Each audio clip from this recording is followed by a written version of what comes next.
Ya nggak apa, santai santai.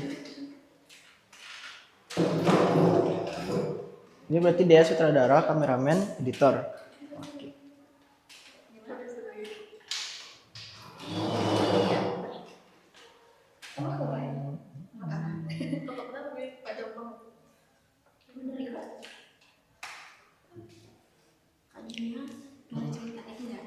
Nah di record kan? Kenalan dulu. Iya dong, biar kita tidak gini. Apa itu? Mulai aja. Ya, terus silakan. Iya. Kandidat kira-kira pernah ikut lomba apa aja yang libatin limbah atau sampah upload apapun?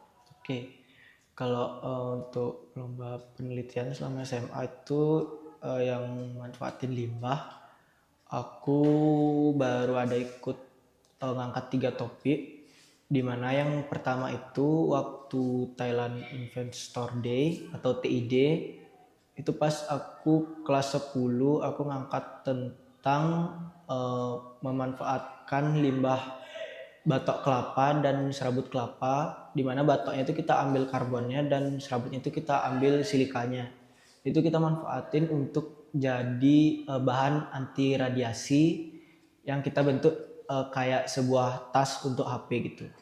Nah, kalau yang kedua itu aku ikut penelitian di Malaysia, itu KLISF. Itu aku buat bioaftur. Aftur itu sebenarnya bahan bakar untuk pesawat, dan aku buat yang bio. Jadi yang berbahan dari tumbuhan, itu lebih alami gitu. Itu aku manfaatin limbah daun jepun. Terus yang terakhir sekarang aku masih proses, itu aku lomba di Jepang di Osaka, namanya IEYI. Itu aku ngangkat permasalahan itu tuh tentang styrofoam, dimana kita buat styrofoam dengan bahan alami, jadi biostyrofoam. Itu kita manfaatin limbah kulit nangka sama buah lindur. Buah lindur tuh buahnya mangrove. Dan di antara kira-kira ketiganya ini, apa proses yang paling banyak kendalanya dalam hal persiapan? Boleh ceritain? Oke, kalau tentu semua lomba kan pasti ada kendala yang masing-masing gitu. Tapi menurut aku yang pas saat itu paling hektik itu persiapannya itu yang TID. Itu pertama karena itu lomba penelitian pertama aku yang keluar negeri, dan ya termasuk lomba penelitian pertama lah yang benar-benar lomba penelitian gitu. SMP pernah ikut tapi kayak cuma ngasal-ngasalan aja. Terus itu lomba pertama kali penelitian kelas 10, jadi kayak, dan satu tim tuh kelas 10 aja isinya. Jadi kayak kita tuh masih ngeraba-ngeraba gitu loh. Bahkan satu tim itu kita berenam atau bertujuh, itu belum ada yang pernah ikut lomba penelitian. Jadi dari nyusun makalah itu kita belum pernah, terus ngelakuin eksperimen belum ada yang pernah. Nah, kita belajar di sana.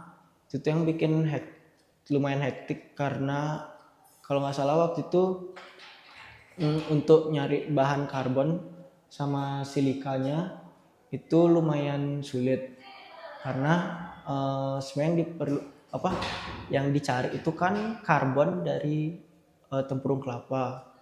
Nah, untuk nyari limbah tempurung kelapa sama serabut kelapa itu sebenarnya nggak begitu yang terlalu sulit banget, karena di Bali itu kan sebenarnya banyak limbahnya itu.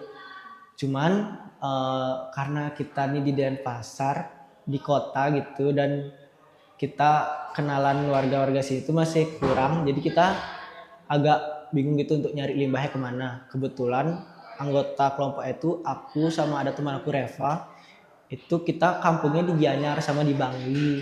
Jadi kita minta tolong sama keluarga di kampung di sana untuk nyariin limbahnya itu. Kita minta tolong ke orang tua di kampung untuk nyariin tempurung kelapa sama serabut. Nah terus itu kan udah lumayan banyak, saya dapat kayak berapa karung gitu. Nah bawa ke Denpasarnya nggak bisa naik motor aja.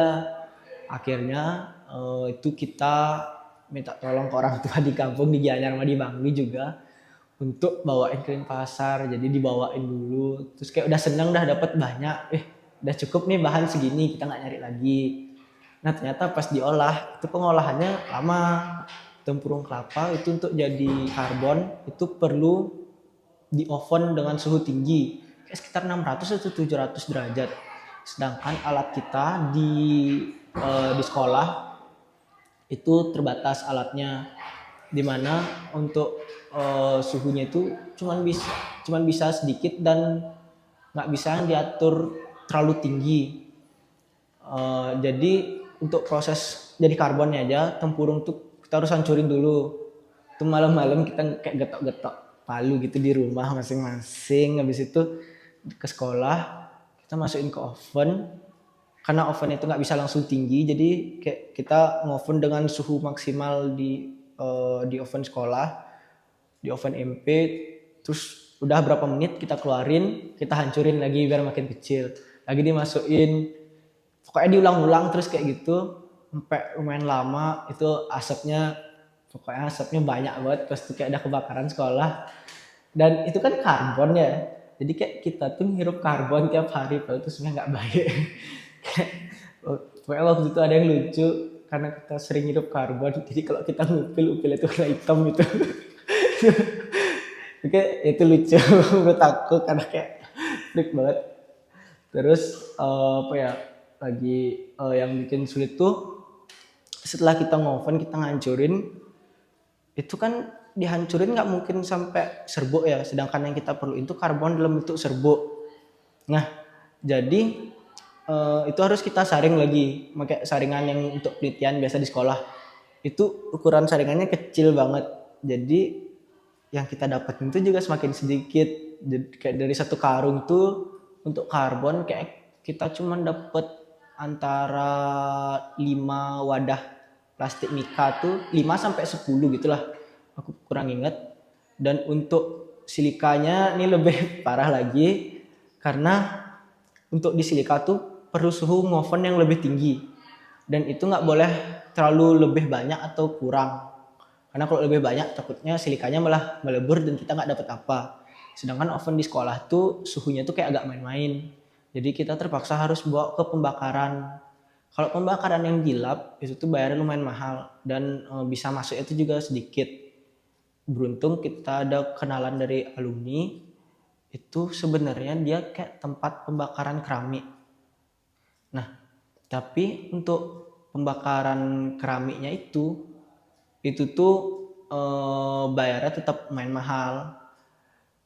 Sekali masukin, sekali ngoven itu tuh 500.000 dan kapasitasnya ya lumayan tapi nggak sebanyak itulah. Jadi untuk kita ngakalin itu, kita kan dapatnya tuh serabut gitu ya, dalam bentuk serabut kelapa. Itu lumayan banyak berkarung-karung gitu. Nah itu kita bakar dulu di rumah. Ada di rumah teman aku, di rumahnya Reva. Pokoknya itu malam-malam kayak kita bakar-bakaran, asapnya banyak banget juga. Habis itu hasil kita bakar berkarung-karung itu dapat sekitar 9 kotak mika tuh. Dapat 9 kotak mika. Itu kan udah berbentuk serbuk sebenarnya. Tapi karena pembakarannya masih kayak cuma dibakar biasa, jadi suhunya nggak jelas berapa. Belum sesuai target untuk nyari silikanya itulah. Akhirnya serabut yang udah bentuk silika itu kita bawa ke pembakaran keramiknya itu.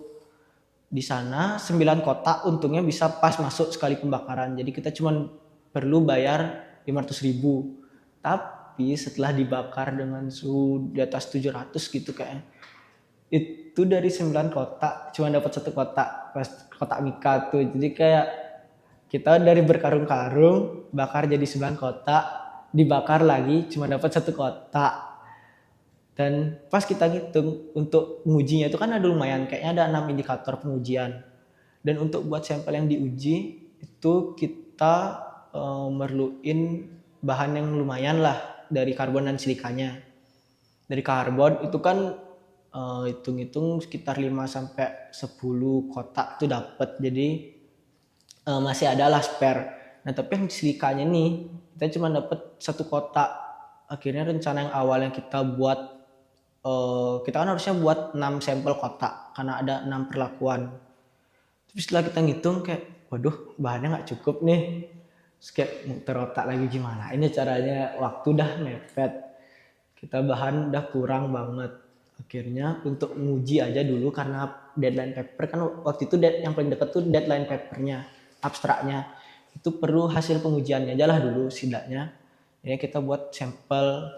Nah waktu itu aku ngide kita hitung rinci. Jadi kayak misalkan perlu uji SEM itu ukuran 1 cm kali 1 cm. Aku hitung segitu 1 cm kali 1 cm perlu berapa gram silika. Terus kayak uji tarik berapa kali berapa sampelnya aku hitung berapa perlu. Terus aku kayak mepet-mepetin gitu biar sekali nyetak bisa untuk semua sampel. Akhirnya cukup dan masih sisa lah silikanya. Nah tapi pas kita nyetak itu kan bentuk balokan biasa karena pakai loyang biasa. Akhirnya itu perlu minta lagi ke tukang grinder biar digrindain untuk ukuran sampel. Dan itu lumayan keliling-keliling tukang grinder, nggak ada yang mau grinder sampel ukuran 1 kali 1 karena itu terlalu kecil dan bisa ngebahayain tukang grindernya. Pokoknya waktu itu deket deadline kita nggak nemu tukang grinder. Beruntung ada kakak kelas itu pas lagi ada tukang di rumahnya. Terus kayak dimintain tolong Pak bisa nggak potongin. Akhirnya ya udah karena kenalan juga akhirnya mau dipotongin. Terus paginya motong, siangnya bawa ke unut. Siangnya atau besoknya gitu langsung bawa ke unut. Dan setelah di unut itu kan yang diuji di unut itu sebenarnya uji SEM, kuat tarik atau ketahanannya gitu pokoknya. Terus sama uji elektromagnetiknya yang seberapa besar sampelnya ini bisa ngehambat gelombang. Nah di uji SEM itu tuh ternyata sampelnya nggak kebaca, nggak bisa kelihatan lah gitu permukaannya. Jadinya nggak dapet hasil. Terus kalaupun mau tetap dipaksain itu harus ngantri dan biayanya lama. Akhirnya kita putusin ya udahlah nggak usah. Terus untuk uji kuat tarik atau yang ketahanannya itu setelah diuji cobain di alatnya nggak kuat narik. Sampelnya nggak ada rusak sama sekali, nggak ada kenapa-kenapa. Akhirnya kan nilainya 0 dapat hasil, jadi datanya juga nggak kepake. Terus yang uji elektromagnetik yang paling penting itu ternyata laboran yang diunut nggak ngerti cara pakai alatnya. Ternyata pas kita ngechat mereka ada nggak alat untuk uji gelombang elektromagnetik, mereka baru tahu, mereka baru nemu ternyata ada nih kita punya alat gini. Terus dihubungin kita, ternyata pas kita kesana dia juga nggak ngerti cara makainya. Terus kita di kantin diliatin mahasiswa kayak kita sama laborannya nyari tahu gimana sih sebenarnya cara makainya. Tapi itu dari pagi atau siang gitu sampai sore ujung-ujungnya nggak ada dapat hasil dari ketiga pengujian tuh. Kita udah bingung juga kayak ngechat kenalan di unut nggak ada yang bisa alat-alatnya bisa kita pakai lah untuk ngujinya itu, nggak ada yang cocok.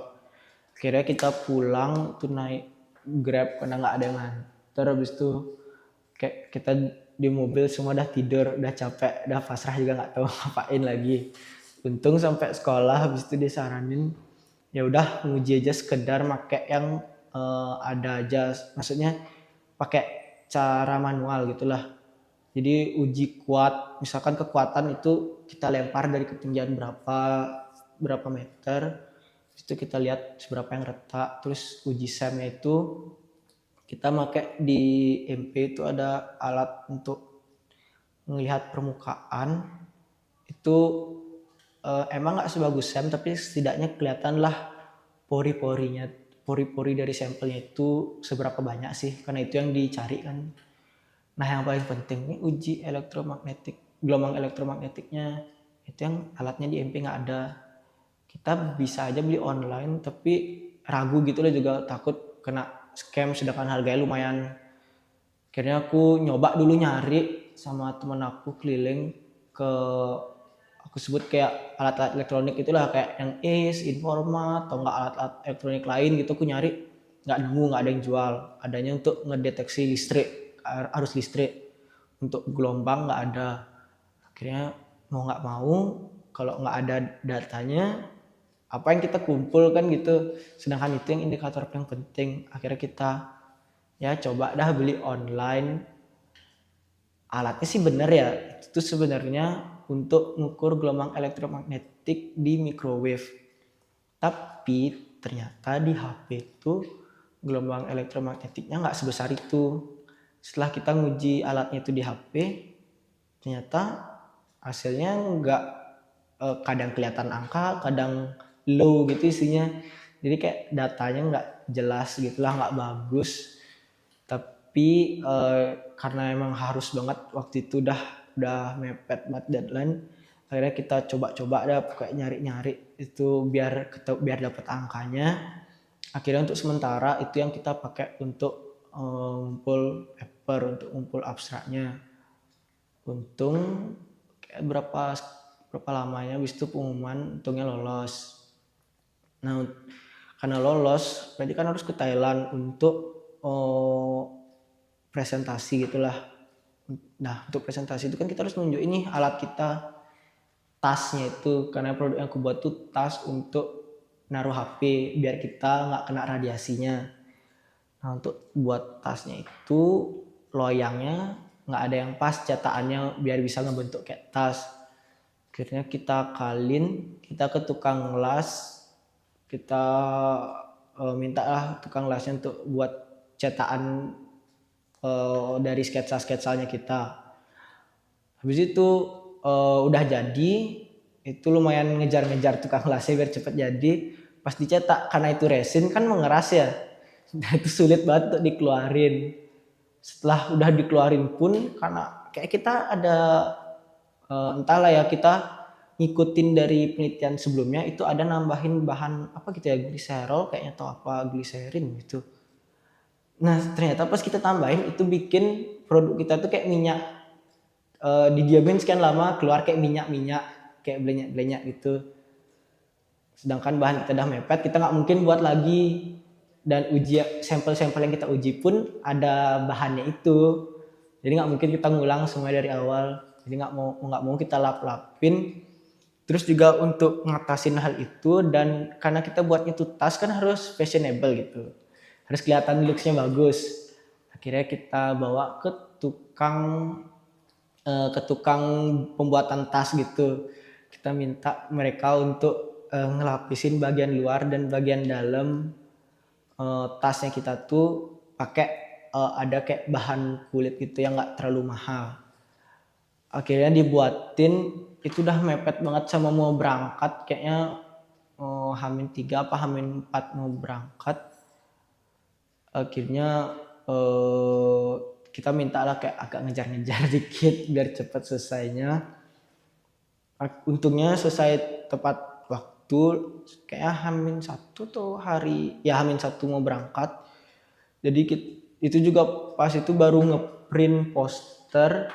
Jadi kita siangnya itu masih kumpul di RPP kayak ngitungin apa yang mau dibawa. Malam itu aku baru pulang ke Gianyar. Terus kayaknya packing itu baru mulai packing malam. Aku kayak sampai tengah malam tuh masih packing, sedangkan paginya udah harus berangkat ke airport untuk berangkat. Ya untungnya sisanya lancar sih ya pengerjaannya. Itu sih. Kalau misalnya ada nih persiapan sebelum kakak berangkat ke Thailand itu, atau mungkin ada kendala on the spot pas lagi presentasi, apalagi kan ini katanya lomba pertama kakak, apalagi keluar negeri itu, gimana? Boleh diceritain? Kalau kendala waktu presentasi itu jujur karena kelompok kan bertujuh, itu nggak harus semuanya presentasi di booth. Jujur pas itu bahasa Inggrisku masih agak kurang. Jadi kayak aku serahin ke temanku yang biasa bahasa Inggris, kayak ya kamu aja deh yang presentasi pas ada juri. Mungkin pas ada pengunjung umum baru aku yang presentasi di sana. Tapi pas ada juri biar bagus kamu aja deh yang presentasi gitu. Tapi yang lucunya waktu itu kan kita kan nggak nemu juga alat ukur elektromagnetik yang benar. Jadi kita tetap bawa alat yang udah kita beli online, yang sebenarnya hasilnya tuh kayak didetek pun lagi ada angkanya lagi enggak. Terus kayak ada pengunjung dari Malaysia kayak nanya, apa sih alat yang kamu pakai untuk ngedeteksi HP-nya nih? Terus kita keceplosan dah bilang ini bu, terus dibilang kayak cobain dong, aku pengen lihat, kayak kita bingung aja ini gimana ini ya, ini nggak keluar angka nih. Akhirnya kita bilang, aduh bu, ini nggak isi baterai soalnya lewat di imigrasi itu apa nggak bisa lewat lah baterainya gitu. Terus kita belum sempat beli di sini bu. Terus anehnya aku tuh pas tuh aku nggak ngerti kenapa pas aku mau bilang nggak isi baterai itu aku nunjukin aku buka terus pas aku buka isi ternyata baterai. Terus kayak malu banget. Terus untung untung pengunjung itu kayak ngerti anaknya nih nggak pengen nggak nunjukin akhirnya ya it's okay gitu kayak ya itu nggak apa-apa. Terus pas juri itu kayaknya jurinya ada yang ngerti tentang HP kan kayak tadi aku bilang HP itu sebenarnya gelombang elektromagnetiknya nggak begitu besar dan kayak udah dirancang gitulah biar yang kena ke manusia tuh nggak yang seberbahaya itu gelombang elektromagnetiknya. Cuman terkadang kalau emang sering kita pegang, misalkan lagi tidur gitu kita taruh di samping badan atau lagi jalan gitu kita taruh di kantong, terus itu emang agak bahaya kalau keseringan. Tapi maksudnya kalau pun pas tidur itu kan solusi simpelnya ya tinggal kita jauhin aja HP-nya dari tubuh kita biar kita nggak kepapar. Terus kayak jurinya itu mungkin ngerti dan dia agak saklek. Terus dia bilang kayak just throw away. Jadi kayak maksudnya dia kagak perlu nggak bahan apa produkmu ini tinggal jauhin aja HP-nya udah ada nggak kenapa-kenapa. Itu kayak ya saklek kita juga nggak tahu mau bahas balasnya apa gitu sih. Terus kakak gitu. Boleh mau masuk? Ya masuk. Masuk aja dulu. Masuk aja dulu. Ntar ya kasih mereka masuk dulu.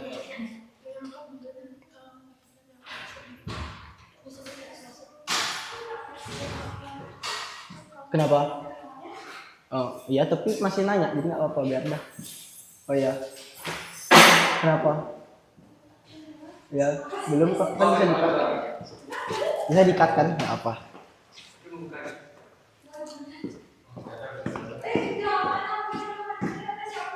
Ambil itu aja.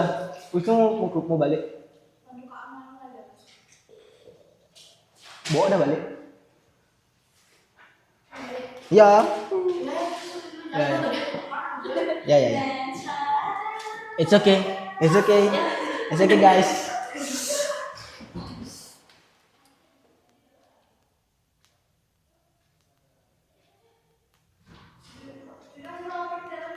Ya.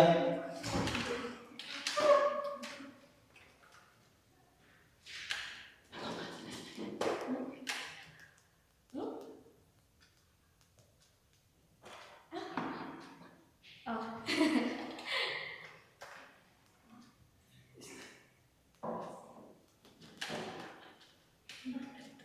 Kenapa? Mau lanjut? Yes. Terus akhirnya itu kakak berhasil dapat juara. Oke, untungnya waktu itu aku berhasil dapat silver medal itu sih waktu di Thailand Investor Day.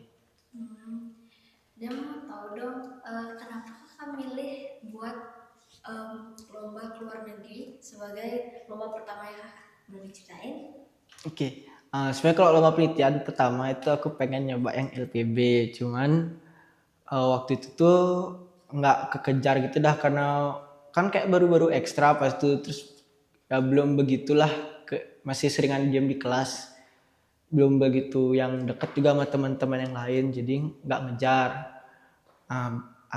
Nah pasti ide nih temen yang biasa aku ajak tuh ikut TID nih Thailand Investor Day jadi aku kayak tertarik aku pengen juga ikut gitu. Nah ternyata pas aku mau ikut mereka udah ada kelompok dan aku udah kadang bilang mau ikut dan aku belum ada kelompok. Terus ada teman-teman yang lain, teman-teman yang aku ajak akhirnya tuh ngajakin lah aku ikut karena mereka juga masih kurang orang. Terus aku pikir ya udah nggak apa-apa lah orang teman yang biasa aku ajak udah punya kelompok udah penuh juga.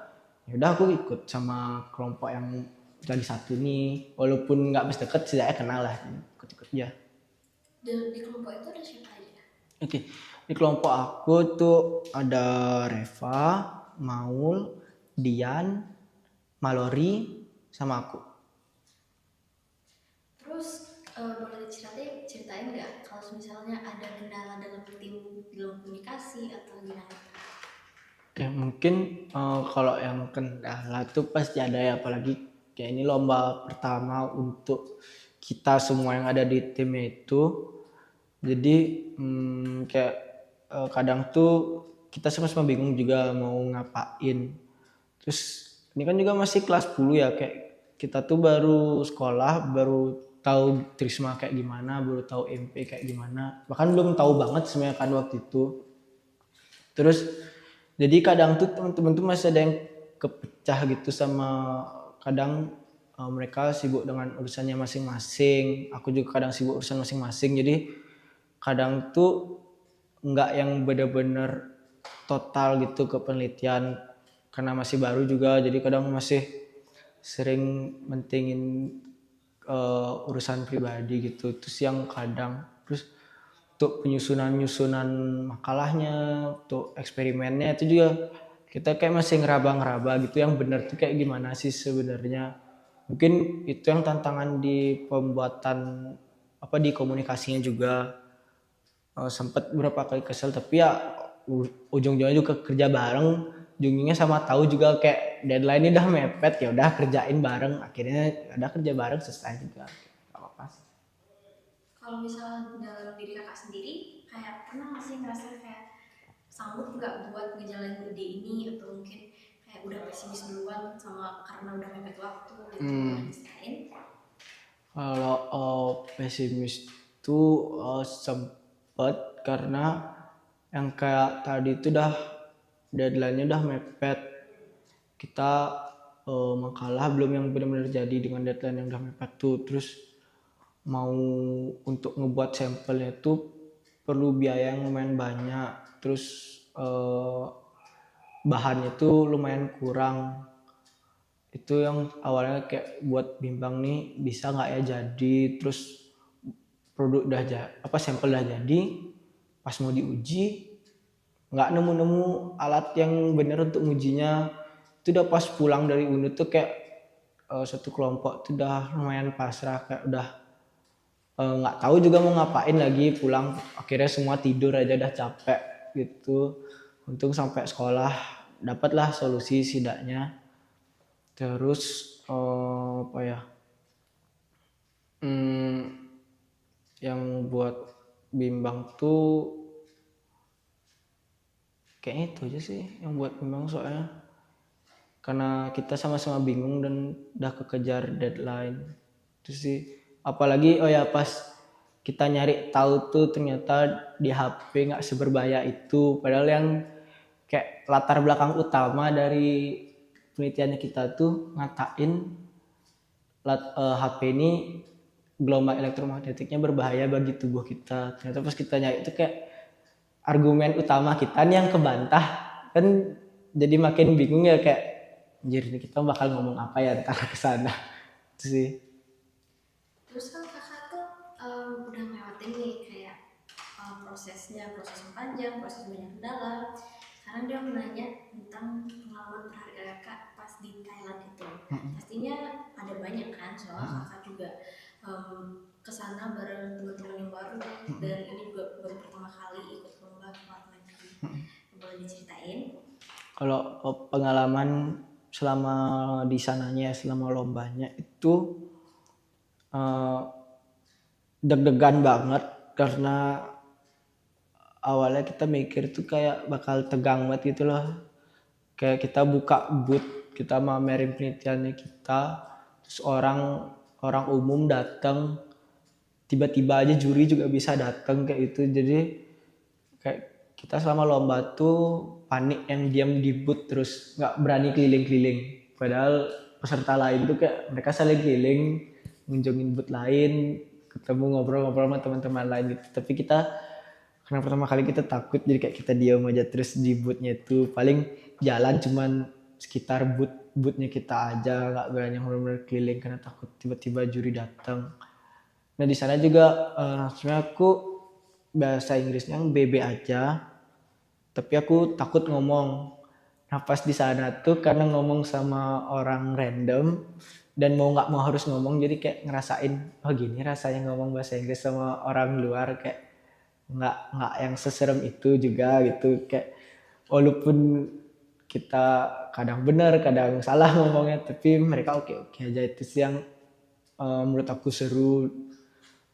Terus kayak bisa keluar negeri, jalan-jalan bareng sama temen, karena walaupun lomba ya kita banyakan senang-senangnya lah, banyakan juga dapat jalan-jalan gitu, dapat. Itu sih yang mungkin yang lebih aku senangin pas aku ikut TID nih. Kalau boleh tahu ini semua persiapannya ini sampai ke lombanya langsung tuh butuh berapa lama? Berapa lama ya detailnya? Ntar aku lihat gini ya biar nggak salah ya. Aku lihat grup apa ya, grup yang dibuat dari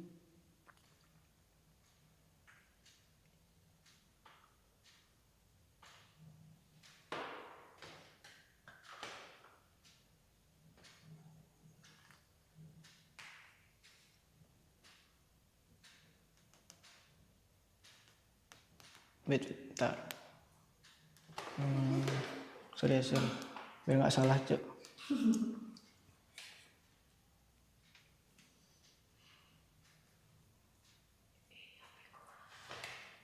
Dimatiin aja dulu terus cek ulang apa video ulang biar nggak